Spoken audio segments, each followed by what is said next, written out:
I hope you're all hungry for another helping of Capricorn, because it's time for another Corny movie. This time, it's Sherman's Way, a kid's guide to coping with change.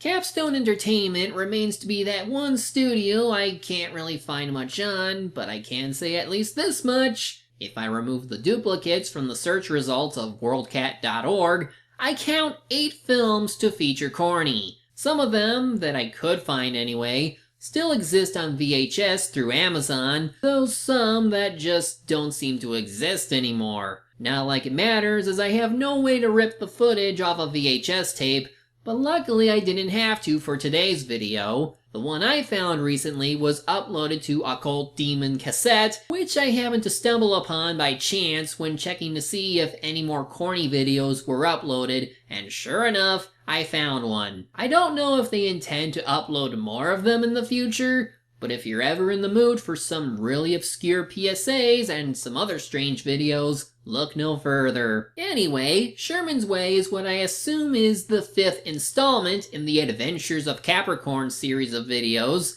Again, just going off WorldCat for this, which was copyrighted in 1996 at the least, and this one seems to deal with parental separation and how some kids handle it. You mean to tell me Corny's gonna help with divorce? Well, this ought to be fun at least. Let's get started. Part of why I say this is an assumption of being the 5th film is that this one doesn't have an episode number in the text crawl, like in the Stranger Danger video. Instead, we just learned that it's been nearly a year since becoming an intergalactic exchange student, and yet his parents are back home on Zarkon? What the hell happened between movies? Or what, are they retconning it so it's like they never came to Earth?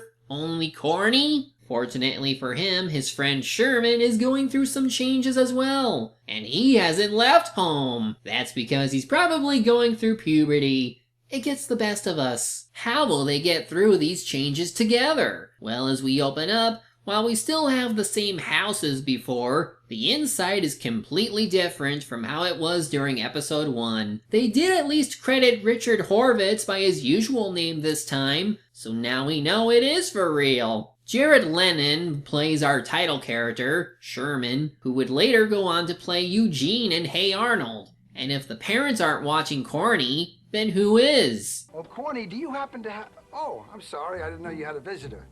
Oh, that's okay, Grandpa. King Roland from Spaceballs? Guess that would explain why Corny calls him Grandpa. He married a Zarkonian in his family. In all seriousness, I don't know why they have Dick Patton here. Unless the other movies explain what happened with the parents, I don't see why they would leave their precious son with some old guy in a town full of molesters. In any case, Corny isn't the prime focus of this movie, as he's really meant to relate to Sherman, who is going to tell us about the problems facing his family, even though it's not the same as being left alone on Earth. I live up on that big hill in a big castle.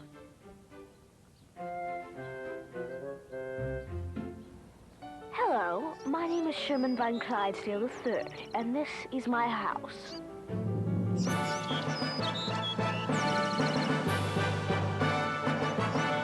Wouldn't that be cool? And something I need to address, they try to say this is just because he's known for being highly imaginative, but that still felt like this was intended to be something entirely different. I mean, given how it faded to him talking to us about his home life, you would assume that the footage that doesn't feature Corny was all meant to be a standalone feature, separate from all the Corny stuff. I mean, why else would his flashback be talking to us in this manner, when all he's doing is talking to Corny and Grandpa? Again, he's the imaginative child, but narratively speaking, it doesn't make much sense and comes off awkward as a result. Now, having said that he's the main character and that Corny is irrelevant, does that mean the video won't be as entertaining as when an overgrown alien child fails at stranger danger? Believe it or not, no! It's actually pretty entertaining in its own right. The fact that they're treating his life like a sitcom is rather humorous for what's otherwise a PSA about divorce. Like they're really trying to be serious, but also be funny about it, even when the dialogue would suggest bad things happening. Sometimes, especially with my family, Sherman! I get in trouble for it. Sherman! How many times have we told you not to play Tunnel World in the living room? Meet Mom and Dad. Obviously, they don't appreciate the innovative design and cotton polyester blend of Tunnel World's construction. I mean, you can survive a nuclear war in that thing. But they don't care. They're too busy yelling at me, or worse, at each other. All your fault. You were way too easy on him. What do you mean I'm too easy on him? Looks like someone's about to get a beating. They also have stereotypical older sister that gets annoyed by middle child's antics. Years from now, when we become adults, we'll be kind, cordial, and respectful towards one another. Until then, I'm her worst nightmare. Sherman! He's right there, you know. And not Michelle getting easily picked on. This is Courtney, my 5-year-old biggest crybaby on the face of the earth, little sister. She still doesn't quite grasp the idea that sometimes you have to turn the knob to open a door. Mom, Sherman always blame Sherman. Tonight, when she goes to bed and finds a rubber snake under the blankets, then she can blame me. Kid, you clearly have the power of teleportation and invisibility to most people. I don't think they have a way of pinning it on you. But yeah, he's pretty much a typical smartass who doesn't think too hard about stuff and yet thinks he knows everything about life. But that's about to change once the parents come to talk about something important, which to Sherman usually leads into something silly. Hey kids, we're going to Lake Henson for vacation. Huh? Huh? Hey kids, we're getting a new Chrysler.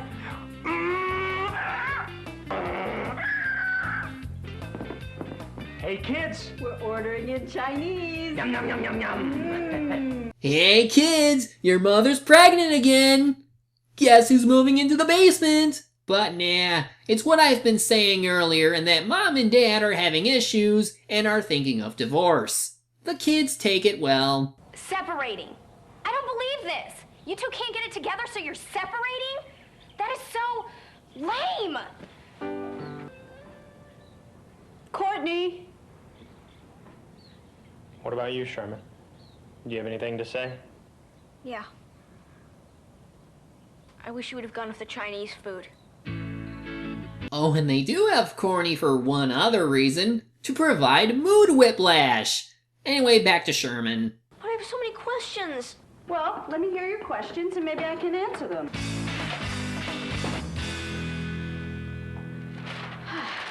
Number 1, will I be able to visit Dad whenever I want? Number 2, is this a long-term thing like, I'll see you at my college graduation, Dad? Or a short-term thing as in, see you next week for Monday Night Football? Number 3, does this mean I'm going to get 2 allowances, one from you and one from Dad? Here's my question. Why do you have to call the milkman Uncle Mitch? Is he part of the reason you're getting a divorce? I'm clearly missing something. Also, for a roll of paper that had big letters, he certainly was able to fit over 400 questions. In any case, she does at least address that in their case, he is able to see his father whenever he wants.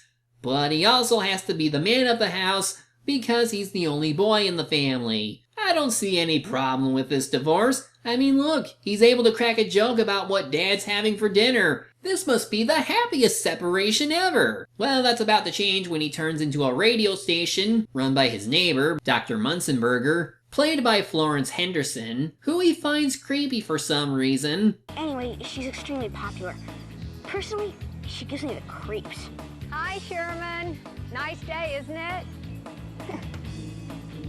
See what I mean? Who was talking to someone about their parents separating.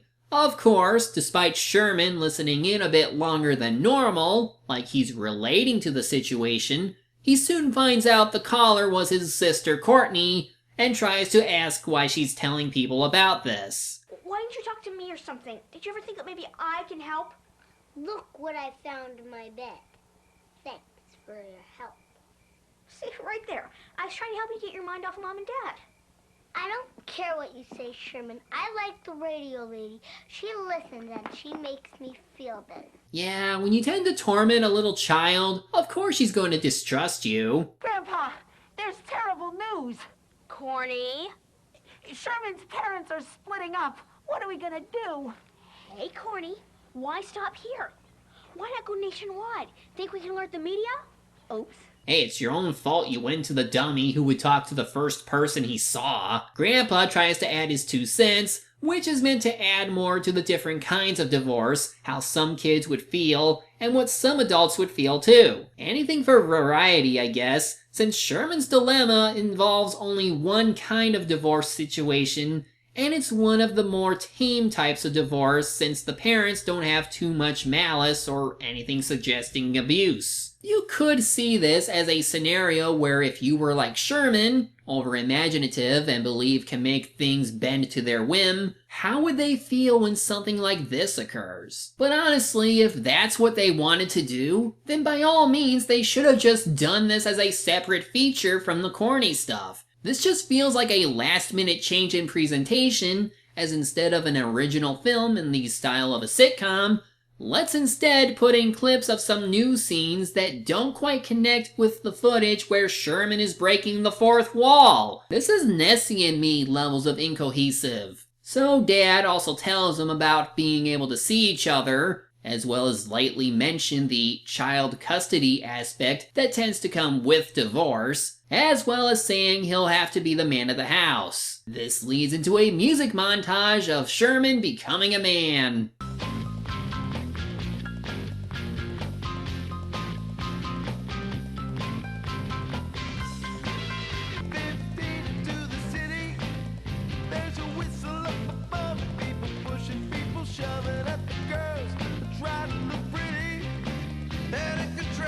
It also looks like what would happen if I made a music video, filled with awkward cuts and repeated scenes even if it doesn't look good. It is a little amusing what they have them do. Like they seriously thought this was a good idea?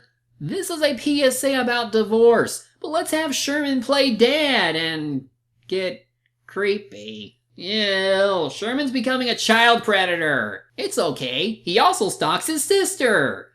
Doubly creepy.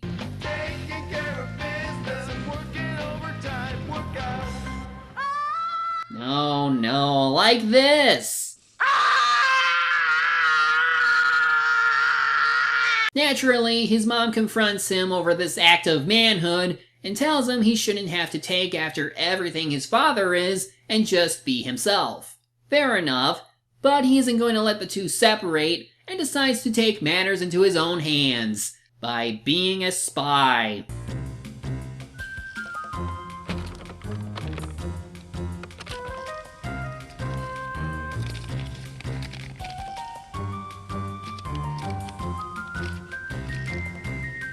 Dude, you hid your plans under your own bed. You didn't need to do any of this. He plans to get his parents together on a romantic picnic date. Now he just needs to get his sisters involved. This is the part of the film where we see a little more about what the others are feeling, and in Melanie's case, she's frustrated her parents aren't committed to their marriage like she's committed to her own school life. So she's out, and he changes his mind on Courtney. So time to arrange the picnic via phone party line. Sherm, I'm returning your call. Oh, hi, Dad. Listen, I was wondering if you'd be interested in having a picnic with me at the park tomorrow. You know, during your lunch hour? Sure, what time? 12:30. Okay. How's 12:30? 12:30 for what? Oh, I'm sorry. 12:30 for a picnic with me at the park tomorrow. You know, during your lunch break? Yeah? How about 1 o'clock? That's better for me. Hello? Melanie, I'm on the phone. Mel? Dad? Jeez, any minute now Steve Urkel is gonna show up on the other end of these calls. Sorry, Mom. Oh, that's okay. Hello? Erkman. Steve, I'm busy. Me too, but counting rent chromosomes is tedious work, and I needed a break. Bye.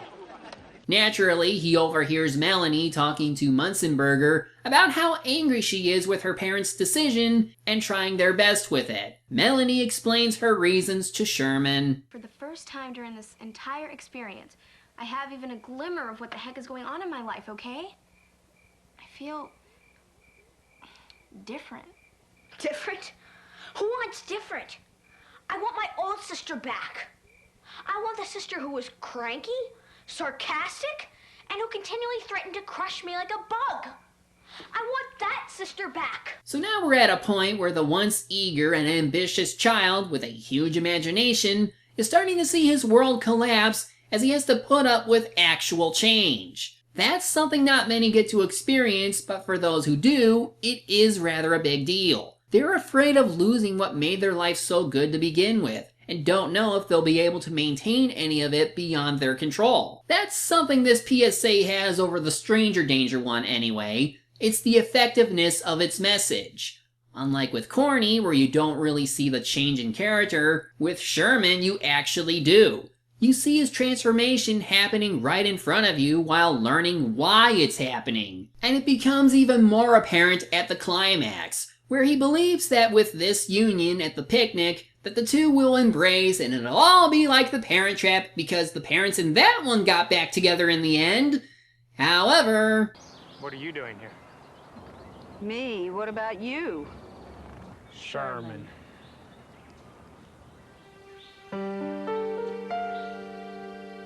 How could you do this?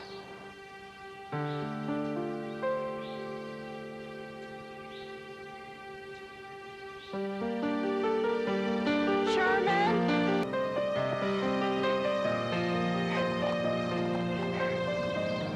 His bubble has popped and his world collapsed, and now he is full of despair. Ultimately, he ends up running into Munzenberger and does something he never thought he'd do: talk to her about his problems. I have this friend who shall remain nameless, who's in this situation with his parents.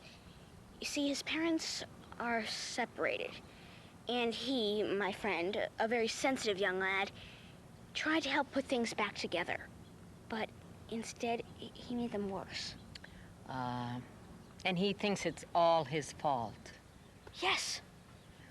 Well, you tell your friend that he is not responsible for his parents' problems, okay? It's hard enough just growing, trying to be a kid, without taking on a big burden like that. And in this situation, she is right. The children shouldn't have to bear the burden of what is happening because of their parents. They should be able to continue doing what they've always done, while just adapting to the change. His parents already said they would let them see the other whenever they want, so it isn't exactly like they'll be out of their life. And they all sit down and discuss that this is a matter the parents have to resolve on their own, and no matter what, they'll still love each other. It's all about talking to each other and understanding the feelings of each other all the while. So no matter the results, I think the family will be fine. And how will this exactly solve Corny's parent dilemma? Mom! Hey, Dad! It's me, Corny. I just wanted to let you know that whatever's going on, I love you. And you don't have to worry about me because I'm in good hands with my friends here on Earth.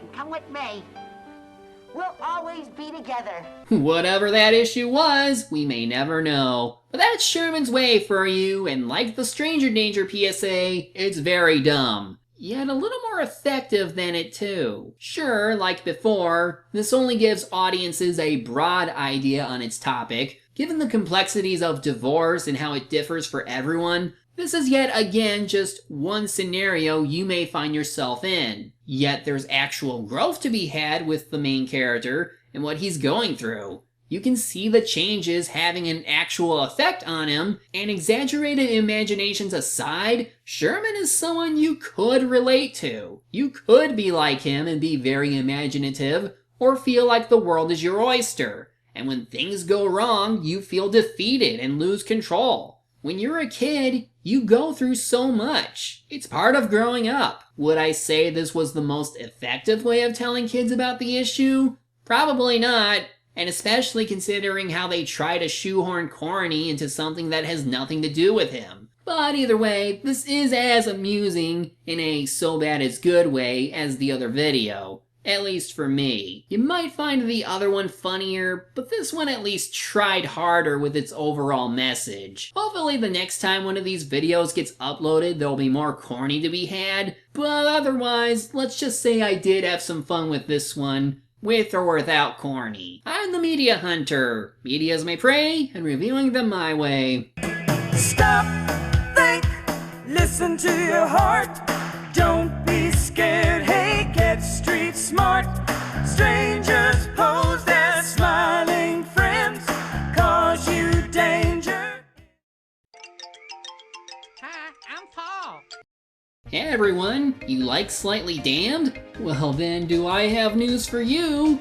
There's another Kickstarter campaign going on, at the time of this recording anyway, to have a reprint of the first book, and possibly the second book as well if they reach their stretch goal, in which case they'll come with some brand new content from new cover pages, Yankomo-inspired gag comics, and even brand new pages that add to the overall story. Plus, depending on which tier you commit to, you can get some nice goodies from stickers to specially made prints. So if you haven't already gotten at least one of the books before, or just need another reason to support the comic, definitely check this one out and spread it around. Thank you for this moment of your time.